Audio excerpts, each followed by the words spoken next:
ಕಕ್ಷಿದಾರರ ಹಿತ ಕಾಯುವುದು ನಮ್ಮ ಧರ್ಮ. ಭರತ್ ಭೂಷಣ್ ರೆಡ್ಡಿ, ಮಧುಗಿರಿ. ಯಾವುದೇ ಕಕ್ಷಿದಾರರು ಕಾನೂನು ರಕ್ಷಣೆ ಕೋರಿ ನಮ್ಮ ಬಳಿ ಬಂದಾಗ ಯಾವುದೇ ರೀತಿಯ ಸ್ವಹಿತಾಸಕ್ತಿಗಾಗಿ ಕೆಲಸ ಮಾಡದೆ ಅವರ ಆಸ್ತಿಯ ರಕ್ಷಣೆ ಹಾಗೂ ಸಮಸ್ಯೆಯನ್ನು ಪರಿಹರಿಸಲು ಪ್ರಾಮಾಣಿಕ ಪ್ರಯತ್ನ ಮಾಡುತ್ತೇವೆ. ಆದರೆ ಪ್ರಕರಣವೊಂದರಲ್ಲಿ ರಮ್ಯಾ ಹಾಗೂ ಅವರ ಕುಟುಂಬದವರು ನನ್ನ ಮೇಲೆ ಮಾಡಿರುವ ಆರೋಪ ನಿಜಕ್ಕೂ ಸತ್ಯಕ್ಕೆ ದೂರವಾದುದು ಎಂದು ವಕೀಲ ಭರತ್ ಭೂಷಣ್ ರೆಡ್ಡಿ ಸ್ಪಷ್ಟಪಡಿಸಿದ್ದಾರೆ. ತಾಲೂಕಿನ ದೊಡ್ಡಡಾಳವಾಟ ಸರ್ವೆ ನಂಬರ್ 52/2ರಲ್ಲಿ 11 ಎಕರೆ ಜಮೀನು 25/3/2019 ಕ್ರಯದಕರಾಗಿ ನನ್ನ ಕಕ್ಷಿದಾರರಾದ MS ತಿಮ್ಮಾರೆಡ್ಡಿ ಬಿನ್ MS ರಾಮರೆಡ್ಡಿ ಹಾಗೂ K ರಾಮರೆಡ್ಡಿ ಬಿನ್ ನಂಜಾರೆಡ್ಡಿ ಎಂಬುವವರಿಗೆ ಇದೇ ದೊಡ್ಡಡಾಳವಾಟದ ಪುಟ್ಟಮ್ಮ RT, ನಾಗರಾಜು, ಲಕ್ಷ್ಮೀನರಸಪ್ಪ, ನಾಗರಾಜು, ಶಿವಾನಂದ, ಈಶ್ವರ, ನಾಗರಾಜು, ರುದ್ರಪ್ಪ, ಪುಟ್ಟನರಸಪ್ಪ, ಚಂದ್ರಪ್ಪ, TP ಮೂರ್ತಿ, ನರಸಿಂಹರಾಜು ಇವರ ಕಡೆಯಿಂದ 25/3/2019 ಕ್ರಯದ ಕರಾರು ನಡೆಯಿತು. ಈ ಸಂದರ್ಭದಲ್ಲಿ ಮೇಲಿನವರಿಗೆ ನನ್ನ ಕಕ್ಷಿದಾರರಿಂದ 5 ಲಕ್ಷ ಹಣವೂ ಕೂಡ ಸಂದಾಯವಾಗಿ ಉಳಿದ ಬಾಕಿ ಹಣವನ್ನು ಕ್ರಯ ಮಾಡುವಾಗ ಕೊಡುವುದೆಂದು ತೀರ್ಮಾನಿಸಲಾಯಿತು. ಆದರೆ ಕರಾರು ದಿನಾಂಕ ಮುಗಿಯುತ್ತಾ ಬಂದರೂ ಸ್ವತಃ ಕರೆದರೂ ಕೂಡ ಬರದದ್ದರಿಂದ OS 8/2022ರಂತೆ ಪ್ರಕರಣ ದಾಖಲಿಸಿ ಕೋರ್ಟ್ನಲ್ಲಿ ಇತ್ಯರ್ಥಕ್ಕೆ ಕರೆಯಲಾಯಿತು.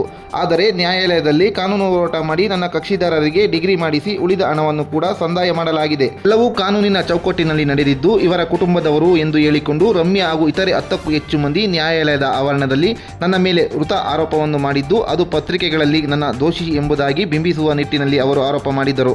ಅದಕ್ಕೆ ಇಂದು ಸ್ಪಷ್ಟನೆ ನೀಡುತ್ತಿದ್ದು ಈ ಪ್ರಕರಣದಲ್ಲಿ ನನ್ನ ಕಕ್ಷಿದಾರರಿಗೆ ನ್ಯಾಯ ಒದಗಿಸಿಕೊಡುವುದು ಒಂದೇ ನನ್ನ ಉದ್ದೇಶವಾಗಿತ್ತು. ಇದರಲ್ಲಿ ನನ್ನ ಯಾವುದೇ ಸ್ವಹಿತಾಸಕ್ತಿ ಇರುವುದಿಲ್ಲ. ಸದರಿ ಪ್ರಕರಣವನ್ನು ಮುಂದುವರಿಸಲು ತಿಮ್ಮಾರೆಡ್ಡಿ ಬಿನ್ ರಾಮರೆಡ್ಡಿ ಹಾಗೂ ರಮ್ಯಾ ಕುಟುಂಬದವರು ಸ್ವತಂತ್ರರು. ಅದಕ್ಕೆ ನನ್ನ ಯಾವುದೇ ಅಭ್ಯಂತರವೂ ಇರುವುದಿಲ್ಲ ಎಂಬುದಾಗಿ ತಿಳಿಸಿದರು.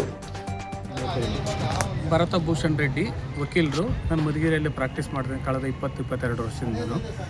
ನನಗೆ ನಮ್ಮ ಕಕ್ಷಿದಾರರು MS ತಿಮ್ಮಾರೆಡ್ಡಿ ಬಿನ್ MS ರಾಮರೆಡ್ಡಿ ಮುನುಮತುಗುಲ್ಪಲ್ಲಿ ಹಾಗೂ K ರಾಮರೆಡ್ಡಿ ಬಿನ್ ನಂಜರೆಡ್ಡಿ ಅವರು ಕೇತಪಲ್ಲಿ ಪರಿಗಿ ಹಿಂದೂಪುರ ಮಂಡಲ್ ಅವರು ಬಂದಿರತಕ್ಕಂಥವ್ರು. ಅವರು ಹಿಂದೆ ಈ ಒಂದು 12 ಜನ ದೊಡ್ಡದಾಳವಟ ಗ್ರಾಮದ ಪುಟ್ಟಪ್ಪ, RT ನಾಗರಾಜು, ಲಕ್ಷ್ಮೀನರಸಪ್ಪ, ಶಿವಾನಂದ, ಈಶ್ವರ ಮತ್ತು ನಾಗರಾಜು, ರುದ್ರಪ್ಪ, ಪುಟ್ಟನರಸಪ್ಪ, ಚಂದ್ರಪ್ಪ, DP ಮೂರ್ತಿ, ನರಸಿಂಹರಾಜು ಇವ್ರ ಕಡೆಯಿಂದ 25/3/2019 ಅವರು ಒಂದು ಅಗ್ರಿಮೆಂಟ್ ಮಾಡ್ಕೊಂಡಿರ್ತಾರೆ. ದೊಡ್ಡದಾಳವಟ ಗ್ರಾಮದ ಸರ್ವೆ ನಂಬರ್ 52/2ರ ಸರ್ವೆ ನಂಬರಲ್ಲಿ 11 ಎಕರೆನ ಮಾರಾಟಕ್ಕೆ ಮಾಡಿಕೊಂಡು ಅವರು ಕ್ರಯದ ಕರಾರು ಮಾಡ್ಕೊಂಡಿರ್ತಾರೆ. ಅದರಲ್ಲಿ 5 ಲಕ್ಷನೇನು ಸಂದಾಯ ಮಾಡಿರ್ತಾರೆ. ಮಿಕ್ಕ ಹಣ ಬಾಕಿ ಇರ್ತತೆ. ಆ ಒಂದು ವಿಚಾರದಾಗಿ ಹಲವಾರು ಸತಿ ಕರೆದ್ರೂ ಅವರು ಅಗ್ರಿಮೆಂಟ್ ಮಾಡಿಕೊಟ್ಟಿರೋ ಪ್ರಕಾರ ರಿಜಿಸ್ಟರ್ ಮಾಡ್ಕೊಡಿ ಅಂತ ಕರೆದ್ರೂ ಬಂದಿರಲಿಲ್ಲ ಅಂತೇಳಿ ನನ್ನ ಹತ್ರ ಬಂದರು. ಆ ಡಾಕ್ಯುಮೆಂಟ್ ಪ್ರಕಾರ ನಾನೇನು ನೋಡಿದೆ, ಎಲ್ಲ ದಾಖಲೆ ಸರಿ ಇದ್ದ ಕಾರಣ ನಾನು ಆ 12 ಜನ ಮೇಲೆ ಕೇಸ್ ಹಾಕಿದ್ದೆ. ಮಧುಗಿರಿ ಹಿರಿಯ ಶ್ರೇಣಿ ನ್ಯಾಯಾಲಯದಲ್ಲಿ ಕೇಸ್ ಹಾಕಿದೆ. OS number 8/2020.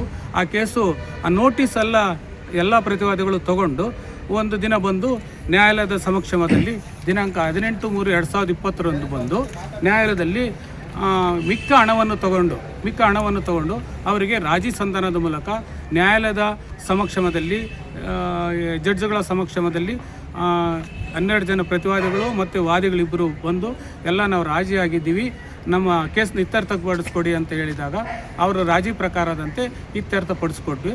ಅದರಲ್ಲಿ ಅವರು ಮುಂದೆ ನನ್ನ ಆಸ್ತಿನ ಅವ್ರಿಗೆ ಯಾವುದೇ ರೀತಿ ತೊಂದರೆ ಇಲ್ಲದೆ, ನನಗೆ ಯಾರು ವಾರಸ್ದಾರಿಗೂ ಯಾವುದೇ ರೀತಿ ತೊಂದರೆ ಮಾಡಿದೆ ಅಂತಂದೇಳಿ ತೊಂದರೆ ಆಗದೆ ವಾದಿಗಳಿಗೆ ಬರ್ಕೊಟ್ಟಿದ್ದಾರೆ. ಮತ್ತು ಆ ದಿನವೇ ಸೊತ್ತನ್ನು ಸ್ವಾಧೀನವನ್ನು ಸಹ ಬಿಟ್ಕೊಟ್ಟಿದ್ದಾರೆ ಅಗ್ರಿಮೆಂಟ್ ಪ್ರಕಾರ ಮತ್ತು ಡಿಕ್ರಿ ಪ್ರಕಾರ. ಆ ಡಿಕ್ರಿ 1/9/2021 ನ್ಯಾಯಾಲಯದ ವಾದ ವಿವಾದಗಳು ಒಳಪಟ್ಟು ಅಂತಿಮ ಡಿಕ್ರಿ ಆಯಿತು. ಆ ಡಿಕ್ರಿ ಪ್ರಕಾರ ಅಮಲು ಜಾರಿ ಕ್ರಮ ಜರುಗಿಸಬೇಕು ಅಂತ ಆದೇಶ ಆಯಿತು. ಆ ಅಮಲು ಜಾರಿ ಕ್ರಮ ಜರುಗಿಸಿದಾಗ ಅವರು ಸಂಬಂಧಪಟ್ಟ ನ್ಯಾಯಾಲಯದಲ್ಲಿ ಮತ್ತೆ ಅಮಲು ಜಾರಿ ಕ್ರಮ ಜರುಗಿಸಿದ್ರು. ಅದು ಆದೇಶ ನಾವು ಕೊಡಿಸಿದ್ವಿ. ಅವರು ಇಷ್ಟ ಬಂದಂತೆ ಅವರು ಹೋಗಿ ಎಲ್ಲಿ ಬೇಕೋ ಯಾವುದೇ ನ್ಯಾಯಾಲಯದಲ್ಲಿ ಯಾವುದೇ ಸಬ್ ರಿಜಿಸ್ಟ್ರ್ ಆಫೀಸಲ್ಲಿ ರಿಜಿಸ್ಟರ್ ಮಾಡ್ಕೊಳ್ಳೋಕ್ಕೆ ನಮ್ಮೇನು ಅಭ್ಯಂತರ ಇರೋದಿಲ್ಲ. ಹಾಗಾಗಿ ಇದರಲ್ಲಿ ನನ್ನ ಕೈವಾಡ ಯಾವುದೇ ಇರುವುದಿಲ್ಲ. ನನ್ನ ಹತ್ರ ಕಕ್ಷಿದಾರರು ಈ ಥರ ಆಗಿದೆ ಅಂತ ಬಂದಾಗ ಇವರು ಈ ಹಿಂದೆ ರಮ್ಯಾ ಅವರು ಮತ್ತು ಅವ್ರ ಕುಟುಂಬಸ್ಥರು, ದೊಡ್ಡದಾಳವಟದ ಗ್ರಾಮಸ್ಥರೆಲ್ಲ ಅವರು ಕುಟುಂಬದವರು ಮಾಡಿರ್ತಕ್ಕಂಥದ್ದು ಆರೋಪ ಸತ್ಯಕ್ಕೆ ದೂರವಾಗಿದ್ದು, ನನಗೆ ಯಾವುದೇ ರೀತಿಯಲ್ಲಿ ಯಾರಿಗೂ ನಾನು ಮೋಸ ಆಗೋದು ಯಾವುದೇ ಮಾಡಿಲ್ಲ.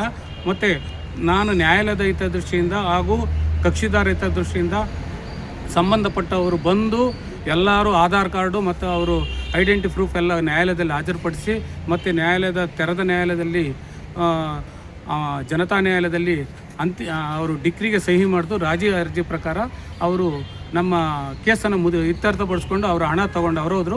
ಪಾರ್ಟಿಗಳು ಆಸ್ತಿಗಳನ್ನು ಅವ್ರಿಗೆ ರಿಜಿಸ್ಟರ್ ಮಾಡಿಕೊಡಿ, ನಮ್ಮದೇನು ಅಭ್ಯಂತರ ಇಲ್ಲ ಅಂತ ಹೇಳಿದರು. ಆಮೇಲೆ ಅಮಲು ಜಾರಿ ಕ್ರಮ ಜರುಗಿಸಿ ಅದನ್ನು ನಾವು ಕಾನೂನು ರೀತಿಯಲ್ಲಿ ಅಮಲು ಜಾರಿ ಕ್ರಮ ಆದೇಶ ಕೊಡಿಸಿದ್ವಿ. ಅವ್ರು ಎಲ್ಲಿ ಬೇಕಾದರೂ ಅವ್ರು ಹೋಗಿ ರಿಜಿಸ್ಟರ್ ಮಾಡ್ಕೊಳ್ಬೋದು, ನಮ್ಮದೇನು ಅಭ್ಯಂತರದಿಲ್ಲ. ಇದರಲ್ಲಿ ಈ ಹಿಂದೆ ಮಾಡಿರ್ತಕ್ಕಂಥ ಆರೋಪ ಸತ್ಯಕ್ಕೆ ದೂರವಾದದ್ದು.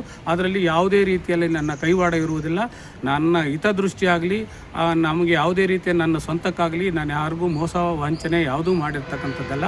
ಅವರು ಬೇಕಾದರೆ ಸಂಬಂಧಪಟ್ಟ ನ್ಯಾಯಾಲಯದಲ್ಲಿ ಅದನ್ನು ಪ್ರಶ್ನೆ ಮಾಡಿ ಅವರು ಕಾನೂನು ಹೋರಾಟ ಮಾಡ್ಕೋಬೋದು. ಇದಕ್ಕೆ ನನ್ನ ಅಭ್ಯಂತರ ಇರುವುದಿಲ್ಲ. ಇಷ್ಟು ನನ್ನ ಆಗ